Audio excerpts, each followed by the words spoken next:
Vamos lá, meus irmãos, vamos lá, minhas irmãs, começando aqui nossa terceira aula de introdução ao Novo Testamento 1. Já oramos como é costume, mais uma vez, boa noite, graça e paz. Boa noite, graça e paz. Boa noite, graça e paz. Boa noite, graça e paz. Boa noite, graça e paz. Estamos aqui hoje na nossa terceira aula, ainda trabalhando dentro do período interbíblico, e hoje nós estaremos fazendo uma ponte bem interessante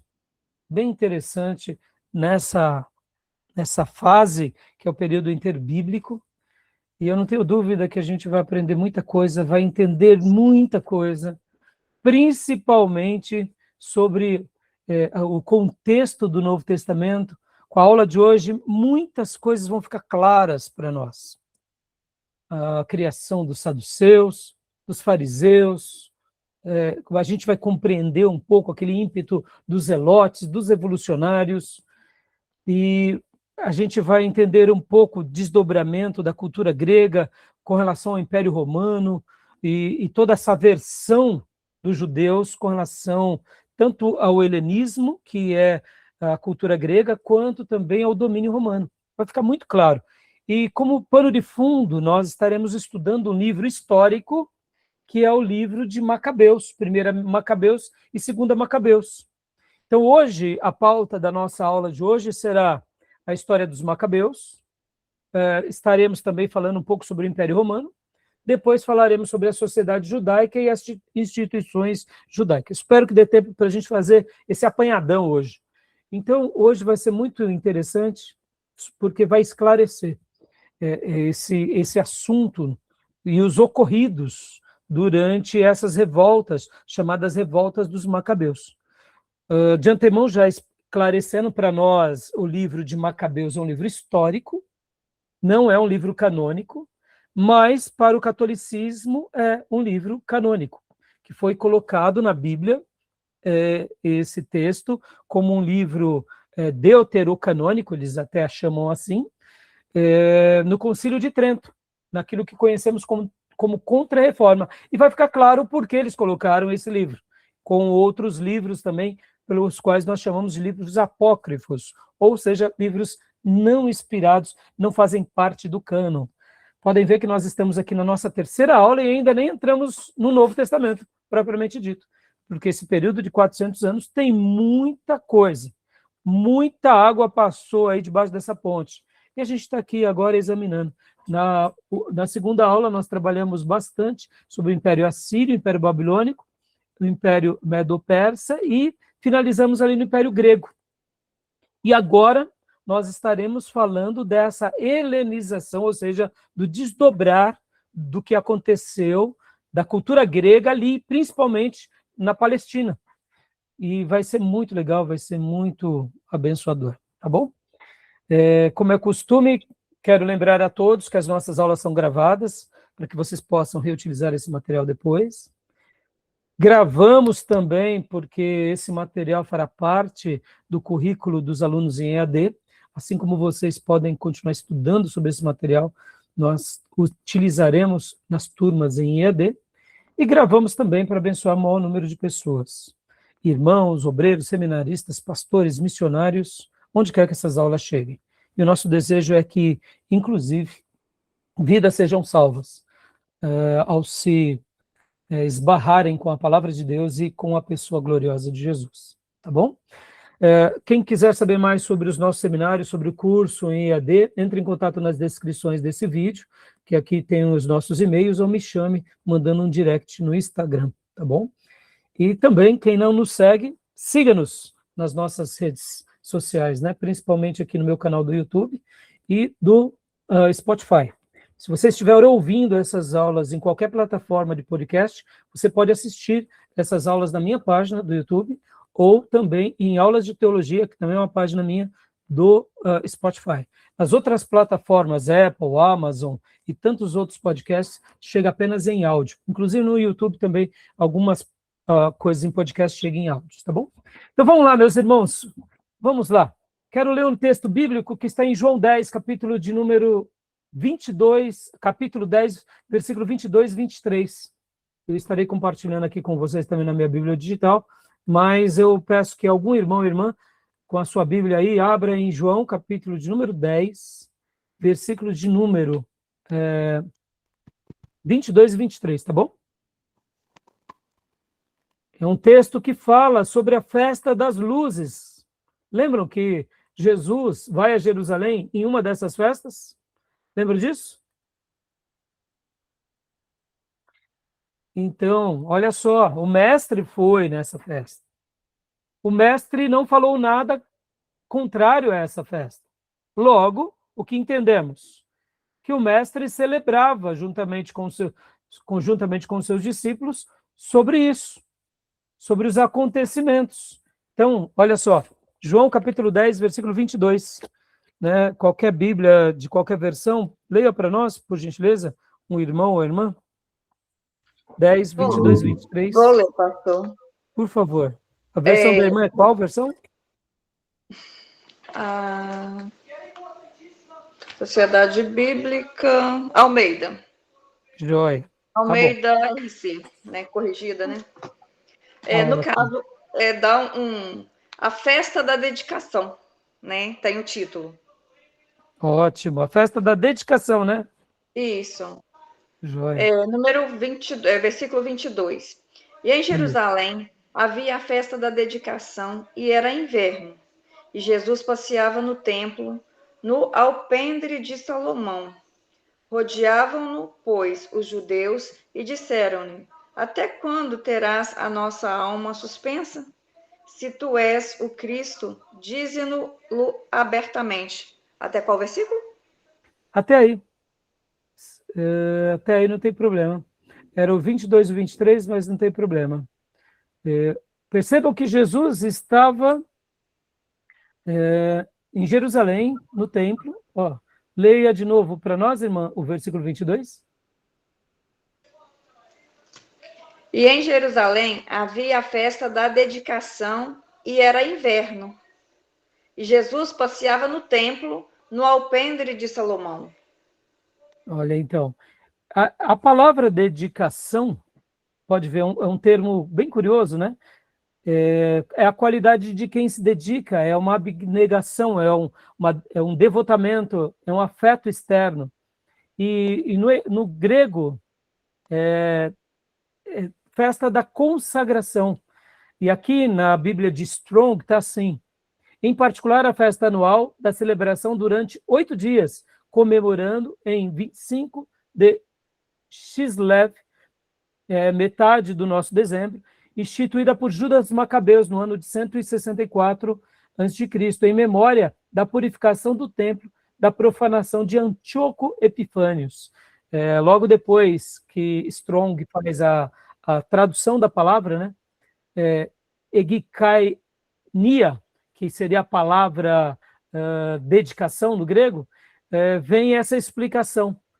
Festa da dedicação, festa da consagração, lembrando aqui a todos nós aquilo que era a festa chamada depois de Hanukkah. A palavra dedicação em hebraico é Hanukkah, que ocorria nessas datas, era uma festa de 8 dias, em que, de fato, se acendiam, ou até hoje acendem, em cada dia da Merorá, eles vão acendendo as lâmpadas de uma vez por dia. Então, hoje a gente vai estar trabalhando sobre essa festa, o ocorrido dessa festa, e percebam, Jesus estava literalmente aqui, né, junto com os apóstolos, nessa festa, que era a festa de Hanukkah. Geralmente ela era no inverno, e também ela era uma festa que reunia todos os judeus. Por quê? Porque um episódio muito curioso acontece aqui nos dias dos Macabeus. Então, é um dia em que eles celebram uma luz milagrosa do azeite no templo. Então, Jesus, agora, nessa festa, ele participa da festa, e quando o apóstolo João escreve sobre essa festa, que é a festa chamada também das luzes, do milagre que aconteceu em Hanukkah, agora o próprio João está trabalhando, fazendo um paralelo, mostrando aos judeus que quem é o grande Hanukkah? Jesus. Ele é a grande luz do mundo. Ele é aquele que é a luz que resplandece nas trevas. E o próprio Jesus também usava desses termos como um fator de autoidentificação. Eu sou a luz do mundo, dizia Jesus. Quem me segue não andará em trevas, mas terá a luz da vida. Percebam que agora o evangelista ele está usando um acontecimento histórico para mostrar que Jesus é a grande festa da dedicação, da consagração, é o grande advento do Hanukkah, ou seja, ele é a luz dos homens, ele é a luz da nossa vida, é a luz que resplandece sobre todas as trevas e que aquele que realmente o segue não andará jamais em trevas. Amém? Então eu deixo esse texto aqui para vocês e queria inclusive fechar, né, esse breve período que eu gosto sempre de ler um texto bíblico, dizendo como que nós devemos enxergar a festa do Hanukkah, irmãos, a festa das luzes, com a mesma ótica de Jesus. Jesus não disse que essa festa era uma festa errada.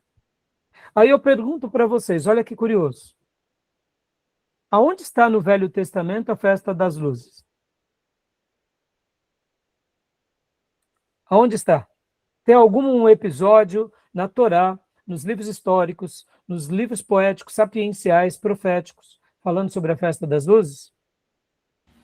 Não, só tem do tabernáculo, né? Sim, tem do tabernáculo, tem a Páscoa, tem, né, Pentecostes, mas e tem a festa da dedicação, tem a festa das luzes, reconsagração do templo? Tem. E por que o Senhor, vamos dizer assim, ele permitiu essa festa? Vamos lá, vamos gastar um minuto aqui. Por que ele permitiu essa festa? Se não está no Velho Testamento.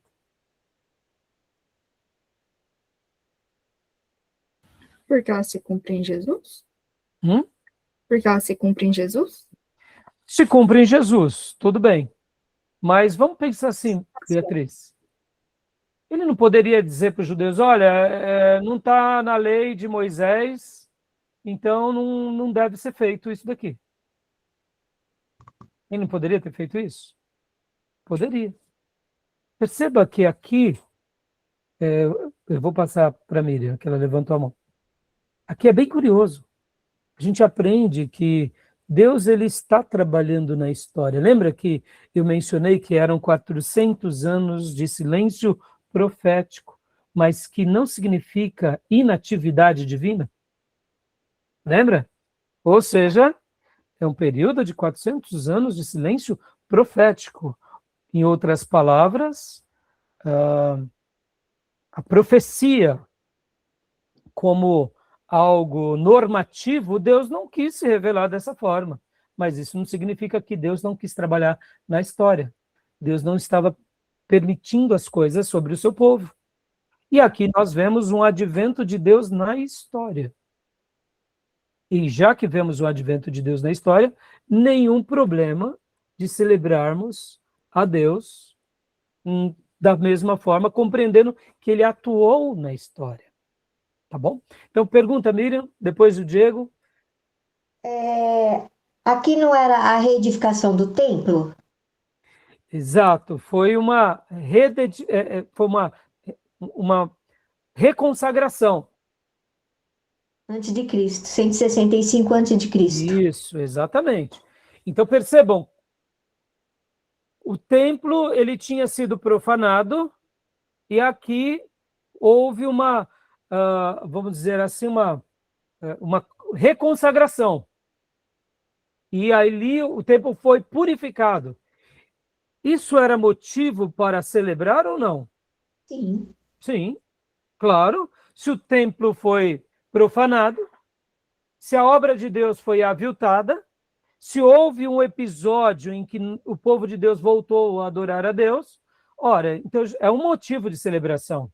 Lembra nos dias dos reis Josias e também do rei Ezequias?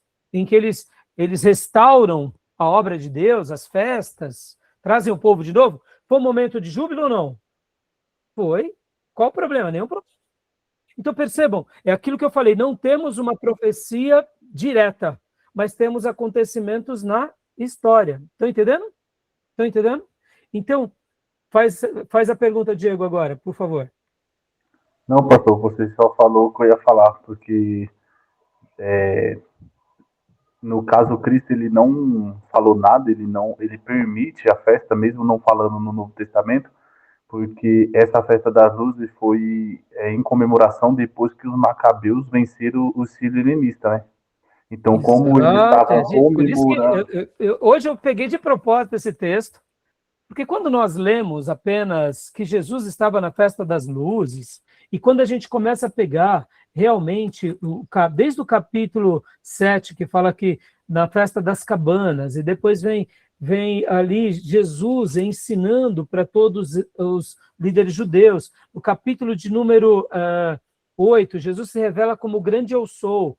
Depois temos mais outros episódios, que é a cura do cego de nascença, no capítulo de número 9. E agora no capítulo número 10, que Jesus se revela como o grande pastor, e ele vem de uma forma maravilhosa.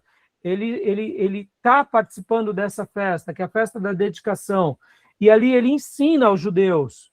Percebam que o evangelista João, o apóstolo, quando ele está escrevendo, ele está mostrando, olha, aqui está aquele que é o verdadeiro eu sou. O Eterno encarnou. Ele é a grande luz. Ele é a grande consagração. Ele é o cumprimento de tudo. E logo no capítulo 11 de João vem quem? A história de Lázaro. A morte de Lázaro e a ressurreição de Lázaro. Olha que fantástico. Mostrando que Jesus é o Senhor da vida, é o Senhor dos mortos. Ele ressuscita. Então percebam que o texto de João está todo num contexto maravilhoso, mostrando o Jesus divino. E por que isso era importante? Porque aqueles judeus, nesses dias, em menos de 200 anos, tinham acontecido muitas coisas importantes em Israel. Como você mencionou, Diego, que foi quando os macabeus vencem os seleucidas e ali reconsagram o templo. Então, ali foi uma grande conquista. Então, eu fiz questão mesmo de ler esse texto e até citar aonde está a festa das luzes no Velho Testamento, e eu gostaria agora de parafrasear que a festa de Hanukkah, a festa das luzes, está para o Novo Testamento, assim como o tanque de Betesda está para o Novo Testamento. No tanque de Betesda, Deus não permitia com que um anjo sacudisse as águas. Jesus censura isso, dizendo, não, é o demônio que sacode as águas? Não. Não. Por que não? Porque Deus ele está o tempo todo na Bíblia e se revela por nós na Bíblia, mas em alguns momentos ele faz algo na história. Na história do seu povo, na história dos que não são povo, podem ver lá em Nínive com Jonas, depois na Babilônia com Nabucodonosor, na Babilônia ainda nos dias de Beltesazar, com Dário, depois com Ciro, a gente vê também com Assuero, com Esther, ou seja, Deus está trabalhando no seu povo e no mundo. Interessante, né? Então, e agora Deus estava de novo trabalhando aonde? No seu povo, deixando com que alguns acontecimentos marcassem sua história. Tá bom? E então, por exemplo, no tanque de Betesda, mesmo que muitos ali no tanque de Betesda poderiam ter uma visão vesga daquele tanque e pagã, mas de fato muitos judeus não viam assim. E o próprio Jesus vai e mostra quem é maior do que o tanque de Betesda. E cura lá aquele paralítico de mais de 30 anos em que ele era enfermo. E Jesus em nenhum momento disse, olha, esse tanque é do macabro, é do maligno. Em alguns episódios, Jesus até falava mesmo, não, isso daqui não é de Deus, não é assim? Mas em outros episódios, não. Então, o que eu quero dizer com isso? Que existem certas coisas que não estão na Bíblia, mas estão nas entrelinhas da Bíblia. A festa de Hanukkah está nas entrelinhas. Quer ver outra coisa que está nas entrelinhas, irmãos? Quando os magos saem do Oriente e vão até o rei dos judeus, que é Jesus. Aonde está no Velho Testamento que algum grupo tinha que sair do Oriente até encontrar o rei dos judeus, quando aparecesse o sinal de uma estrela. O que nós entendemos? Que algum servo de Deus foi usado em profecia para trazer uma palavra àquele povo, e aquela profecia não era para todas as pessoas, mas era para aquele povo, e quando chegou aquele advento, os magos saíram do Oriente, ficaram quase 2 anos andando em direção aonde? Até encontrar Jesus. Ou seja, irmãos, a Bíblia revela Deus, mas Deus é muito maior do que a Bíblia. Para nós, a Bíblia é o nosso livro de fé, regra e prática. Pastor, e o que mais? Ela nos basta. Mas Deus está só na Bíblia? Não, meus irmãos, Deus é o dono de tudo. Ele é muito maior do que a Bíblia. Mas é por isso que a gente vai acreditar em todas as coisas que dizem? Não, ela nos basta. Ela é a nossa norma. Ela nos basta. Mas a gente não pode dizer que Deus não pode escrever algo na história, ou pode fazer algo maravilhoso. Tá bom? Ficou claro? Podem ver, não tem nenhum texto no Velho Testamento, mas houve um fato no Novo Testamento. Qual foi? Um contingente enorme de pessoas saiu da onde? Saiu de Jerusalém e foi até Israel para adorar a Jesus, ainda quando era um bebê. E o que acontece? Eles adoram a Jesus, e ponto, final. E eles encontram o rei dos judeus, e aí? E aí que nenhum problema. Nenhum problema por isso. Não é isso que acontece? Interessante, não? Muitas vezes a gente tem essa mania, né, irmãos, de fechar tudo como se nós tivéssemos a última palavra sobre tudo e todos. Isso não é verdade, viu, irmãos? Nós não temos uma palavra sobre tudo e nem mesmo sobre todos. Quem tem a última palavra sobre tudo e todos é Deus sempre. Nós somos servos. Nós não sabemos de muita coisa. Então, eu digo isso para vocês, para tranquilizar vocês diante dessas verdades. Por que eu estou falando isso, irmãos? Porque muitas vezes a gente é muito pequeno com relação a esses critérios. A gente acaba se perdendo muito sobre essas questões, tá bom?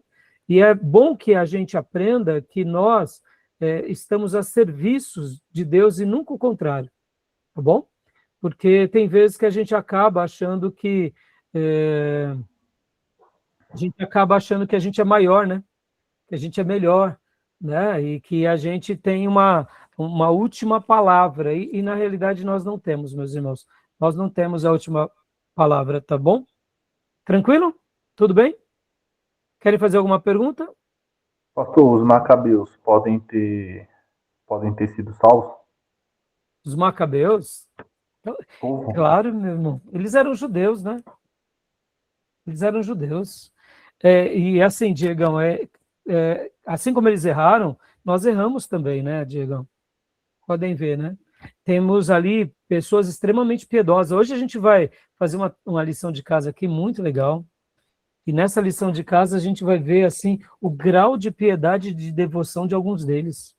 Entendeu? Tá bom?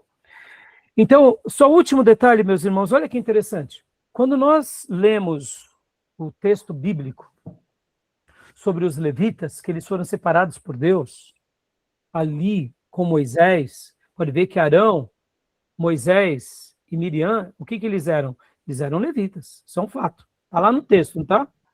Aí eu pergunto para vocês, aonde está a profecia em que Deus separa a tribo de Levi para o ministério pastoral? Onde está a profecia? Você, Levi, será um pastor de Israel. Não tem, pastor.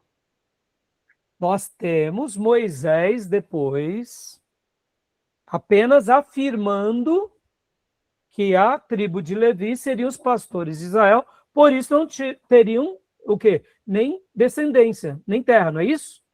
E a terra seria uma terra que foi distribuída entre os seus irmãos, porque eles seriam os pastores. Mas aonde nasce essa profecia de que Levi seria o pastor de Israel?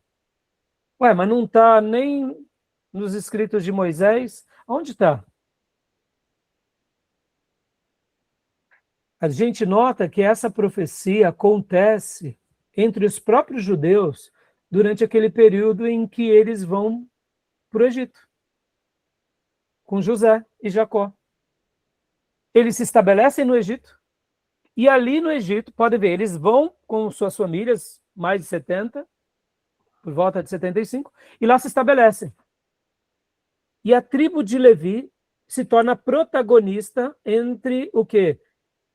Entre os demais irmãos, se tornando o quê?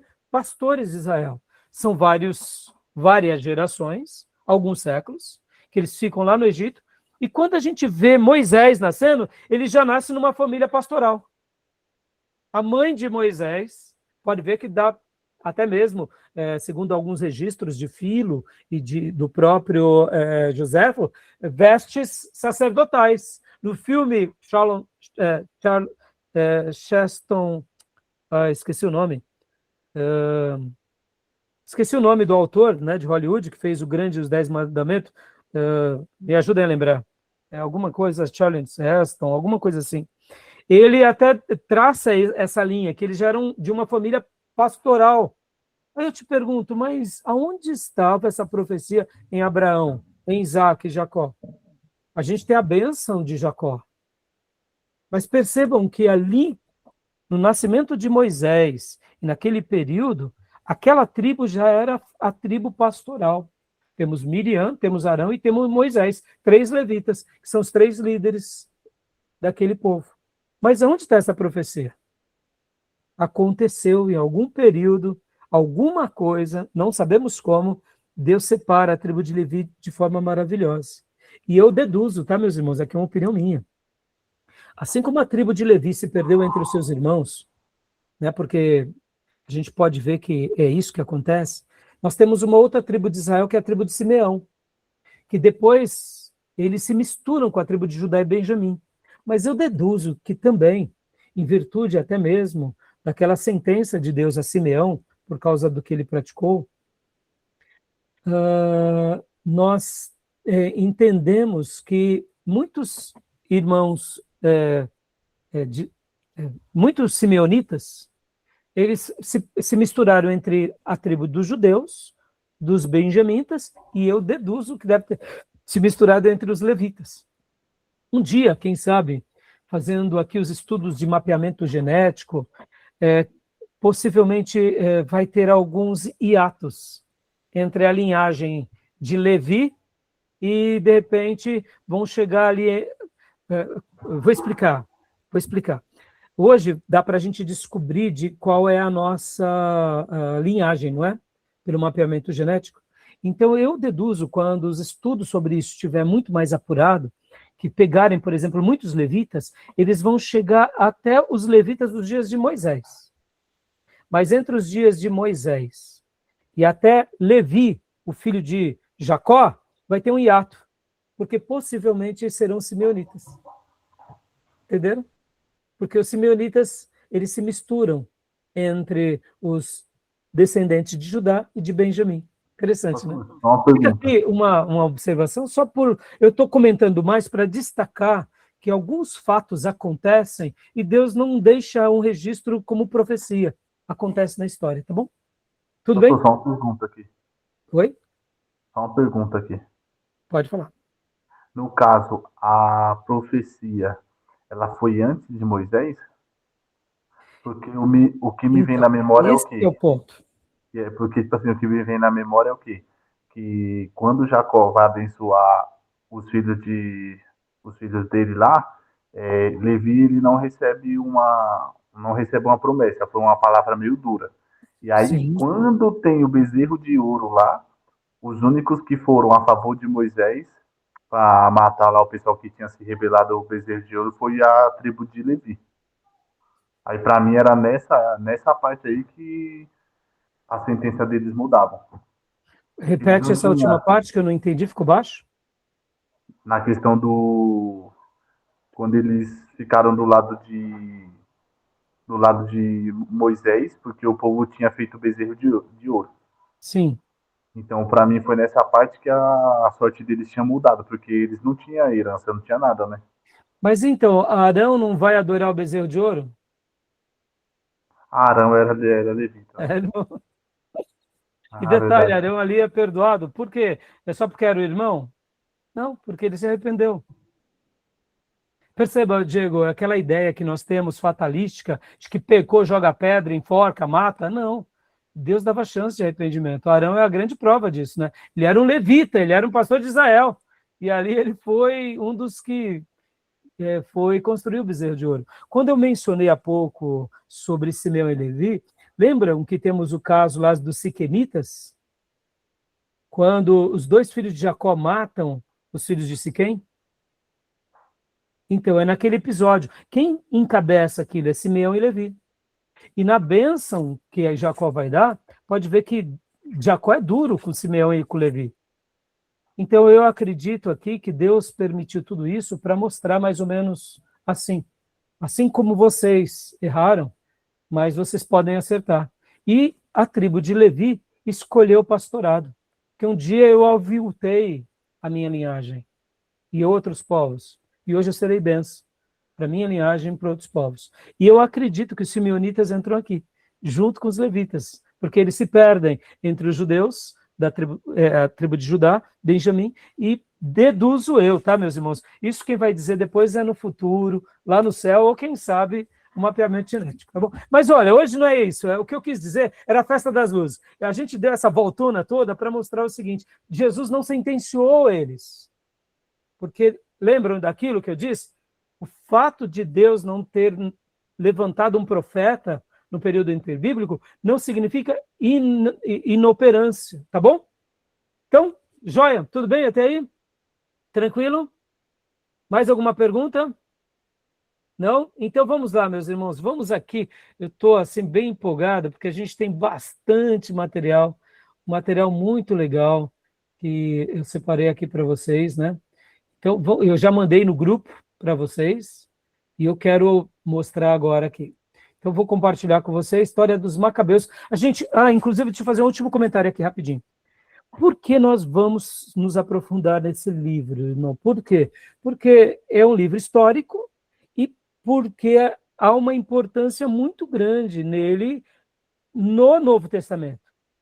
Com os ocorridos, como agora a gente acabou de mencionar, Festa das Luzes, Festa de Hanukkah, também haverá uma grande compreensão sobre o desdobramento deles no Novo Testamento. É por isso. Então vai ser muito legal e eu espero contribuir bastante aqui com vocês, tá bom? Mais alguma pergunta? Não? Tomé? Tá me ouvindo bem, Tomé? Seja bem-vindo, meu irmão. Então vamos lá, meus irmãos, vamos lá. Estou ouvindo sim, pastor. Tá, então beleza. Então, vamos lá. Faça as honras aqui para nós, Tomé, por gentileza. Macabeus, heroísmo, estratégia e fé. A épica luta pela independência da Judéia contra o Império Seleucida. Joia. Deixa eu só fazer um comentário aqui, irmãos. No material que o nosso querido pastor Jair nos encaminhou, ele tem bastante coisa super interessante. Está aqui, ó. Deixa eu até compartilhar aqui para vocês rapidamente. Ó, período do Macabeu.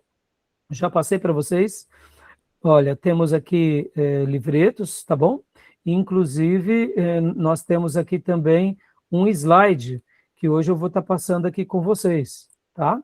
Então, o slide do professor, conforme for, a gente ainda lê em classe hoje. Mas como... aqui, ó, período Macabeu, tá vendo? Tá? O slide. Então, eu quero mostrar aqui para vocês também o material. A gente deve estar usando aqui esse material. Aqui seria o candelabro de 9 hastes. Pode ver, ó. Né? Que inclusive é muito usado durante esse dia, que é a festa das luzes, né? Eles vão acendendo uma de cada haste por dia. No caso aqui, é um candelabro de 9, né? Mas geralmente os candelabros têm 7 hastes, né? Então vamos lá. E vamos voltar aqui para o material, que é o material que eu montei para vocês. Esse material é baseado no livro de 1 Macabeus e 2 Macabeus. Eu vou tentar ir um pouco rápido, tá? São muitas informações. Então, tudo bem até aí? Você leu aqui embaixo, né, Tomé? Sim. Tá joia. Então, vamos lá. Leia para nós, Tomé, por gentileza. Onde se encontra este livro? Bíblia Protestante Hebraica e Bíblia Católica Ortodoxa, Septuaginta, 1 Macabeus. Olha que interessante aqui, essa informação, eu já disse no início, para nós, ela não é, esse texto não é um livro do cânon, ou seja, não é um livro canônico, mas para nós é um livro histórico, é um livro importante, que vai registrar a história. E esse livro, tanto 1 Macabeus quanto 2 Macabeus, está na Bíblia Católica, no catolicismo romano, no catolicismo ortodoxo e na Bíblia Septuaginta. E se vocês vão entender bem, inclusive, o porquê ele está na Septuaginta, tá bom? Então, autoria, por favor, Tomé. Escrito por um judeu devoto e anônimo, profundamente informado sobre táticas militares, geografia e política. Estilo: narrativa factual e cronológica, semelhante aos livros de Reis e Crônicas, registrando batalhas, alianças e decretos com precisão histórica. Século I a.C. Joia. Agora, olha que interessante, meus irmãos. Deixa eu fazer um comentário para vocês. Se vocês abrirem a Bíblia de vocês, aí, a Bíblia Católica, por exemplo, eu tenho aqui a Bíblia de Jerusalém. Eu tenho a Bíblia de Jerusalém. E dentro da Bíblia de Jerusalém, como eu tenho também a Bíblia Ecumênica, quando você pega essas Bíblias, por exemplo, e você abre lá em 1 Macabeus e 2 Macabeus, 1 Macabeus tem 16 capítulos. Aí você fala, pastor, não é um livro grande. O problema é que cada capítulo tem muitos versículos. Então, no capítulo 1 tem 64 versículos, no capítulo 2, 70 versículos, capítulo 3, 60 versículos, ou seja, é um livro grande. Porque quando nós somamos todos esses versículos, então, assim, acaba sendo como se fosse um profeta Isaías. Mais ou menos isso. Tá bom? Isso é em 1 Macabeus. E 2 Macabeus?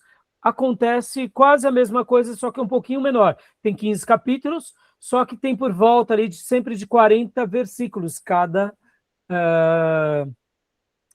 capítulo. E, como eu disse para vocês, irmãos, quem ler 1 Macabeus e 2 Macabeus, nessa matéria, eu dou pontos extras, tá? Por causa que é uma leitura muito rica, tá bom? No que se diz respeito ao contexto histórico, tá? Então, vamos lá. Continuando aqui. Raiz do conflito, um império dividido. Lembram que Alexandre o Grande teve uma morte prematura. Logo depois que ele conquista o Império Medo-Persa, ele vem a morrer, né? A morte de Alexandre, logo depois que ele é empossado como rei, ele reina por volta de 12 anos. Nos seus 5 a 6 primeiros anos são as grandes conquistas dele, inclusive ele conquistando o Império Medo-Persa. Mas ele continua conquistando ali as outras regiões e ele não para. E ele tem uma morte prematura, né? Então leia para nós, Tomé, por gentileza. A origem. Alexandre o Grande derrota os persas e expande a Grécia. Ao morrer após 12 anos de reinado, o império é dividido. A raiz do pecado. No ano 137 do domínio grego, surge Antíoco IV Epifânio, rei do Império Seleucida. A agenda. Criar um único povo, forçando os judeus a abandonar suas leis, suspender holocaustos e adotar os costumes pagãos. Na realidade, essa data é outra, tá, irmãos? Saiu errado aqui. É no ano 167, tá? 167. Então, reconsidere algumas datas, quando aparecer aqui, a gente vai corrigindo, tá bom? Então, o grande episódio aqui do livro de Macabeus é a história que desencadeia, principalmente na revolta dessa família contra os Seleucidas. Agora, olha só que interessante, irmãos. O povo de Deus nesse contexto, a gente está falando aqui, meus irmãos, do ano, podem ver, do ano 180 até o ano 160 antes de Cristo. É por volta disso. O que acontece, irmãos? Israel ficou literalmente entre dois reinos. No Egito dominavam os Ptolomeus.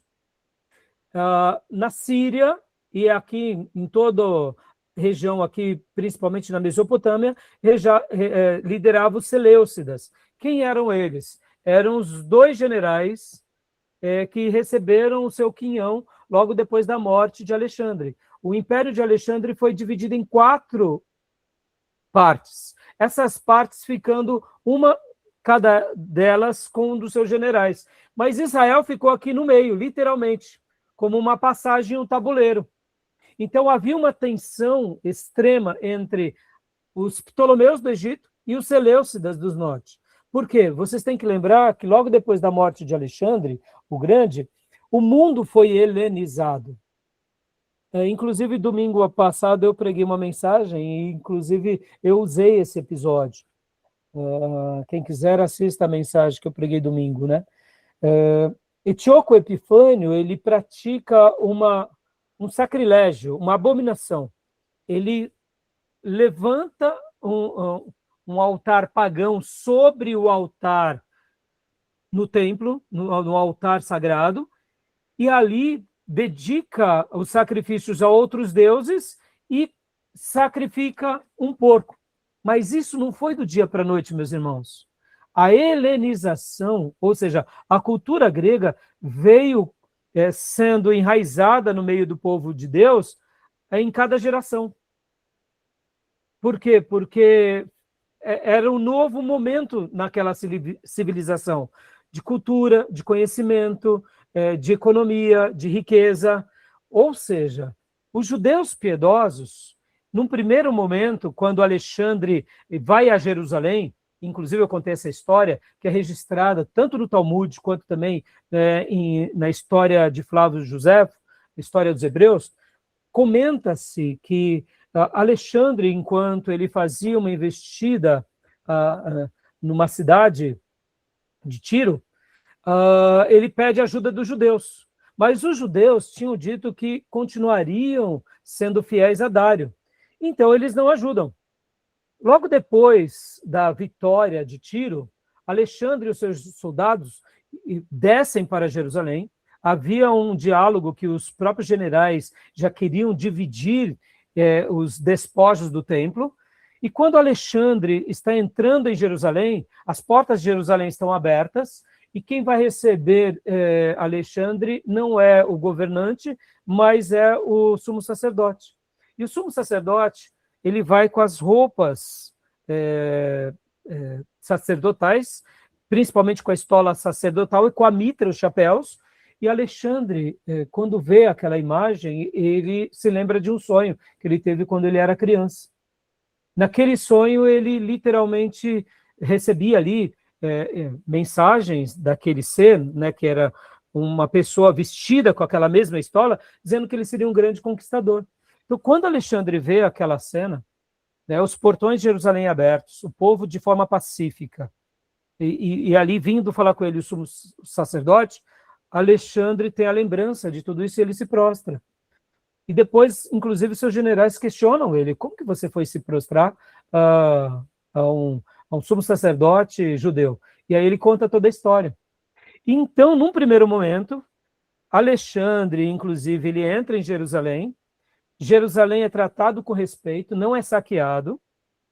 Jerusalém, inclusive, muitos judeus que nascem em Jerusalém durante aquele período, o nome deles é Alexandre, por causa que é uma reverência uma forma de dar gratidão a Alexandre pela preservação. Então, o que acontece? Alexandre continua fazendo as suas investidas, as suas conquistas. Então, num primeiro momento, os judeus foi muito bem tratado. Olha só que interessante. Quando ele está ali batalhando contra Tiro, os samaritanos enviam ajuda. Então, quando agora Alexandre está descendo para Jerusalém, possivelmente, dizem alguns textos, que os samaritanos pensavam assim: agora Alexandre vai deixar a gente também saquear o templo com ele. Lembra os samaritanos, inimigos dos judeus? Né? Ou seja, eles já tinham construído o seu templo, né, lá no Monte Gerizim, e agora queriam destruir também os judeus. Mas Alexandre não faz isso. Alexandre trata tão bem os samaritanos, porque deram ajuda, e tratam muito melhor ainda os judeus, porque, de fato, ele entendeu que os judeus seguiam a Deus. Inclusive, Alexandre também faz sacrifícios ao Deus de Israel. Olha que interessante, irmãos. Bom, Se isso foi uma estratagema política, uma tática de persuasão, nós não sabemos. Uma coisa é fato: os judeus foram preservados e o templo foi preservado. Não tinha sentido nenhum de um conquistador fazer isso, mas Alexandre fez. Então, o que a história registra? Que durante vários séculos, os judeus e os gregos viviam em harmonia. Esses Ptolomeus e esses Seleucidas viviam em harmonia com os judeus. Tanto é que a versão da Septuaginta é feita por um desses governantes Ptolomeus que era um amigo dos judeus, tá bom? Só que, querendo ou não, meus irmãos, a história ela não é estática, ela vai acontecendo. E o que acontece nas outras gerações? A cultura grega está sendo dominante. E os judeus, eles continuavam sendo irredutíveis, pelo menos grande parte deles. Mas vocês percebam uma coisa, nem todos os judeus se mantinham assim. Muitos judeus já tinham sido helenizados, ou seja, já tinham admitido a cultura grega, a riqueza grega, os costumes gregos, os deuses gregos, e eles queriam viver essa fé misturada. Está entendendo? Então, é nesse episódio agora que, de fato, alguns reis Ptolomeus se levantam contra os judeus, e agora, quando os Seleucidas dominam essa região da Palestina, eles agora querem que os judeus aceitem o costume e a fé grega na marra. Porque, querendo ou não, meus irmãos, vocês têm que lembrar de uma questão muito simples. Quando você unifica o povo, você unifica as suas conquistas geopolíticas. Quando você tem um povo que tem fés diferentes, querendo ou não, você acaba fragmentando. Então, Antíoco Epifânio IV, ele pensava dessa forma. Ele estava tendo várias dificuldades políticas, várias dificuldades financeiras, e ele queria, de uma forma militar, dominar sobre toda aquela região, tendo ali coesão, diferente de Alexandre, algumas décadas atrás e séculos atrás. Está entendendo? Então, querendo ou não, ele queria um exército unificado. Hoje nós chamamos, no mercado, a gente chama de market share, né? O Diego, que trabalha na Coca-Cola, sabe disso, né, Diego? O que é o market share? É o que uma empresa domina do mercado. Uma empresa, quando ela perde mercado, ela perde projeção do seu futuro. Ou seja, ganhar mercado resulta o quê? Em ganhar mais receita, mais cliente, mais fidelidade. Ou seja, na antiguidade, irmãos, era um grande market share. Você ser um governante que você agora domina sobre um povo, você quer que eles falem a mesma linguagem. Só que o que acontece? Aquilo que outrora era pacífico, agora já com Antíoco Epifânio não foi mais. Mas, de contrapartida, muitos judeus já estavam se enveredando para a cultura helênica, inclusive sacerdotes. Então, no primeiro livro de Macabeus, a gente vai ver, o livro ele narra os fatos, propriamente dito. E em 2 Macabeus, a gente vai ver a questão mais espiritual, os sacerdotes corruptos, os motivos entranhados. Então, esses dois livros históricos, eles trazem bastante documentos sobre isso, tá bom? Tudo bem até aí? Tá. Então, leia para nós, Tomé, por favor. A ameaça helenística. A ameaça helenística. Aqui é ginásio, né? Ginásio, o altar pagão e o porco sobre o altar. E aqui, a fidelidade judaica, leia para nós. Tomar. A Torá, circuncidação, né? Isso. E o sábado, né? E o templo.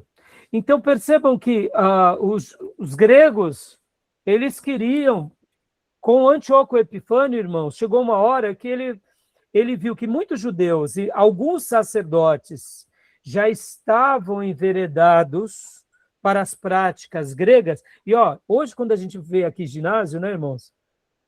É algo até bom para nós. A gente precisa de academia, a gente precisa de ginásio, a gente precisa se mexer, não é? Porque a nossa vida moderna e pós-moderna é muito sedentária, né? É muito parada, presa num lugar. Pode ver, o trabalho sentado, né, escritórios, etc. e tal. O que era o ginásio nesses dias, irmãos? O ginásio, ele era um lugar onde, de fato, agredia muito a fé judia. Porque, só para vocês terem uma ideia, eles praticavam esportes nu. As mulheres casadas não poderiam assistir às Olimpíadas.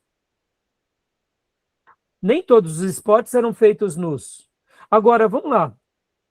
Como que um sacerdote ia praticar esportes num ginásio nu?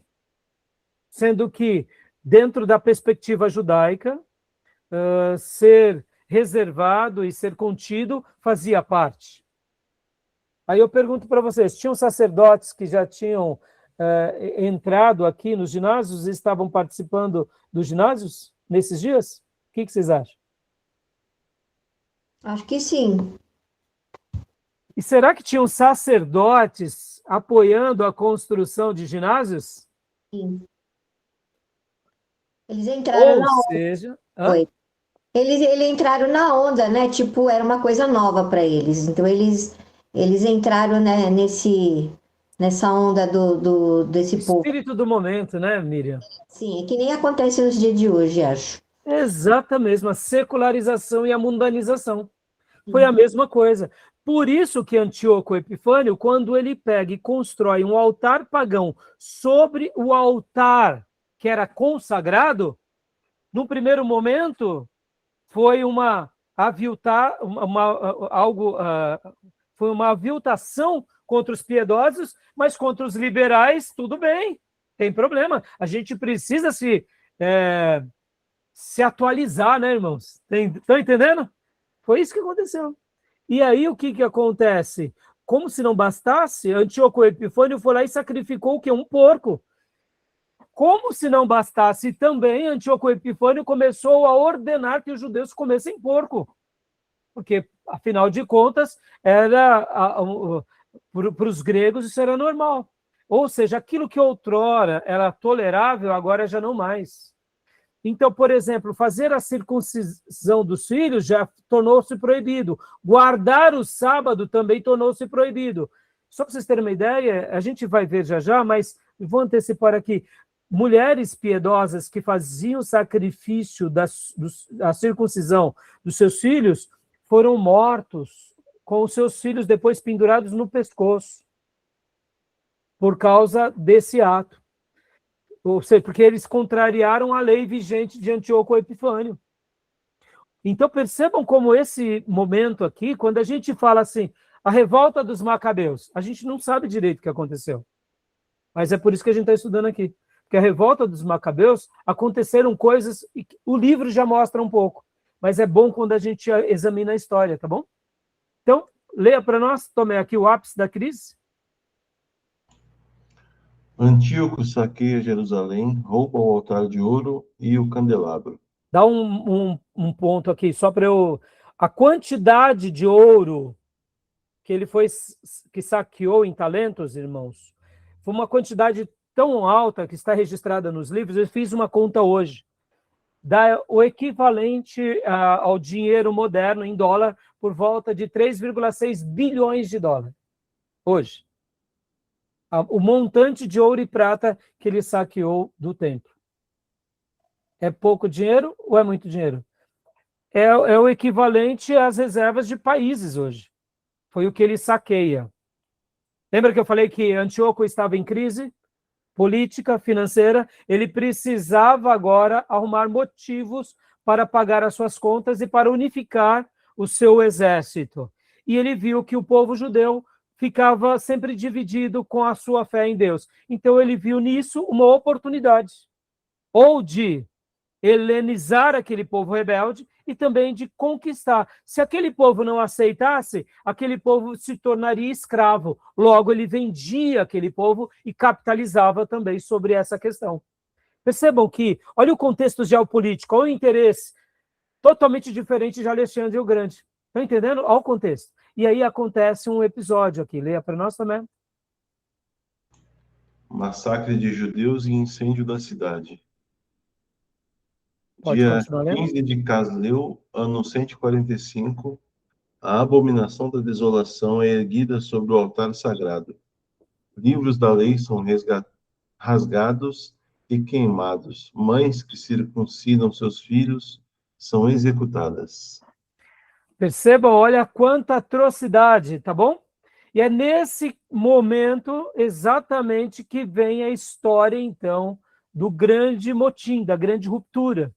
E agora aqui temos na cidade de Modim esse homem que é Matatias, que era um sacerdote piedoso, porque, irmãos, isso tudo estava acontecendo em Jerusalém. Então o povo acaba se dispersando.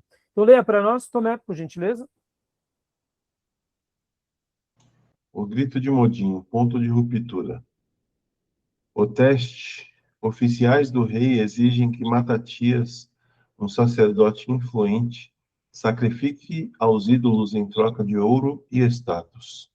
Ou seja, são enviados autoridades seleucidas para essa cidade de Modim. E aí tentam aqui corromper esse sacerdote. E tentam ali dar em troca de ouro e prata e status, olha, faça isso que você vai ser beneficiado. Mas aí ele tem essa atitude, a recusa. Leia para nós, por gentileza, Tomé.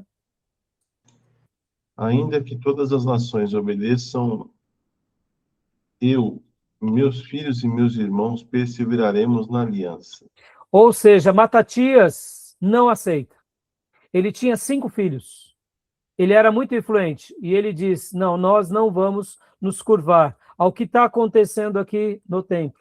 No segundo livro de Macabeus vai ser muito legal, porque a gente vai ver os sacerdotes corruptos, que já estavam vendidos ao helenismo, que inclusive criam um ginásio, que inclusive favorecem a construção do altar sobre o altar sagrado, um altar pagão. Então, percebam, Matatias não aceita nada disso, ele tem essa atitude de ruptura. E aqui, leia para nós, Tomé, por gentileza, 3. A fagulha. Um judeu se aproxima para sacrificar ao ídolo. Em justa cólera, Matatias mata o judeu, mata o oficial do rei e destrói o altar pagão. Ou seja, um judeu entre eles, querendo agradar essa turma, vai ao altar pagão querendo sacrificar. Matatias tem essa revolta. Isso nos faz lembrar os filhos de Arão. Lembram que Arão tinha 4 filhos? 2 que acenderam fogo no altar e Deus os extermina, mas 2 outros que Deus preserva e que depois eles continuam sendo piedosos em meio a todas as inclinações erradas do povo de Deus lá no deserto. A gente vê que Matatias tem esse mesmo ímpeto que aqueles 2 filhos fiéis de Moisés, de Arão, tá bom? E por último aqui, leia para nós também. O êxodo. Matatias foge para as montanhas com seus filhos, abandonando todos os seus bens.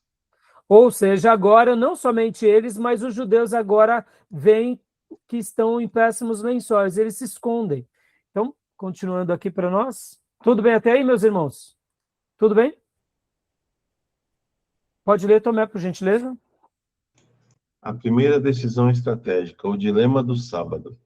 A tragédia. 1000 judeus massacrados no deserto porque recusaram lutar no dia de sábado. Deixa eu dar uma pausa aqui, meus irmãos. Essa perseguição começou sobre os judeus. Haviam muitos judeus fiéis. E o que eles faziam no sábado? Eles descansavam, porque eles não queriam literalmente fazer nada no sábado. E há uma investida contra um grupo de judeus muito grandes no dia de sábado. E eles se permitem morrer. Porque na cabeça deles era igual ir para um ginásio, igual a lutar.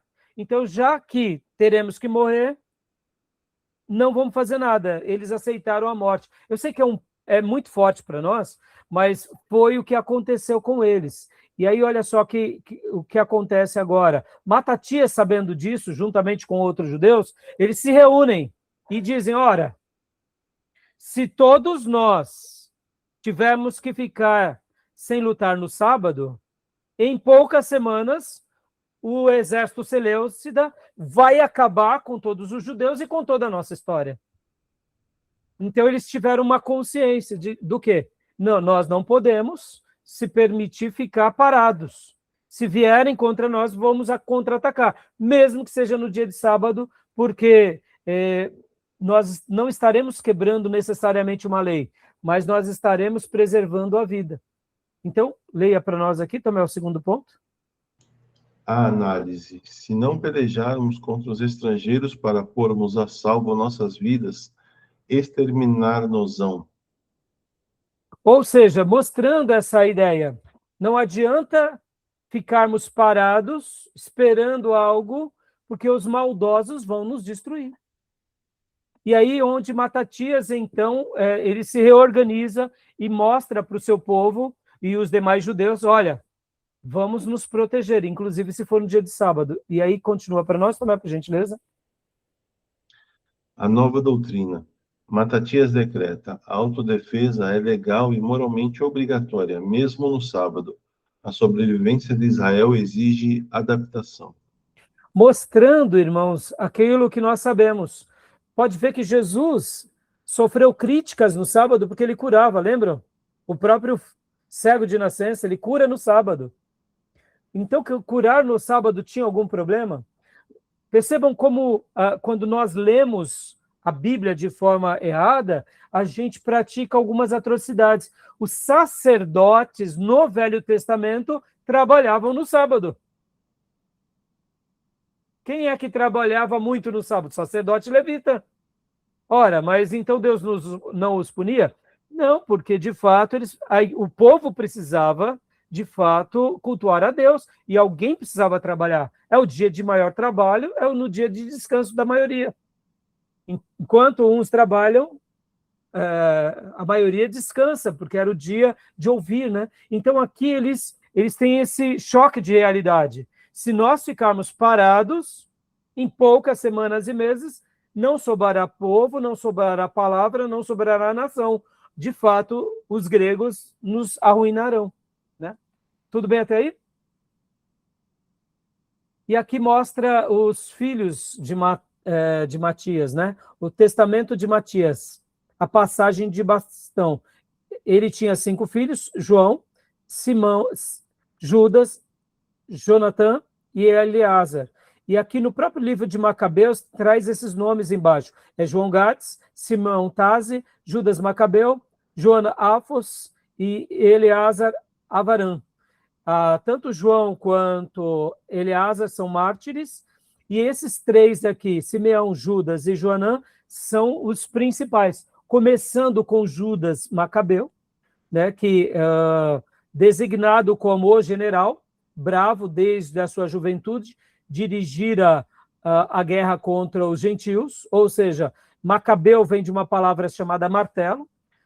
Depois temos Jonathan, que é o futuro diplomata, essa palavra Afos tem a ver com diplomata, que herdará o manto após Judas, e depois de morto vem Simeão Tazi, que é designado como conselheiro.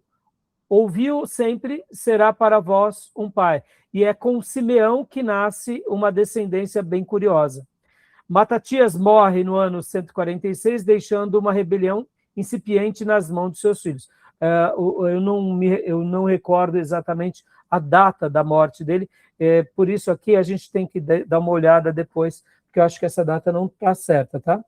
Eu creio que depois eu confirmo para vocês. Não, eu anotei sim. Ele morre no ano 166, tá? Não 146, tá bom? As datas, como eu mencionei, estão erradas no slide. Tudo bem até aí, meus irmãos? Tudo bem? Estou fazendo aqui um apanhado. Tá dando para entender? Joia? Vamos mais um pouquinho e a gente vai parar para o intervalo. Não, vamos parar agora aqui, porque agora aqui a gente vai para a segunda fase.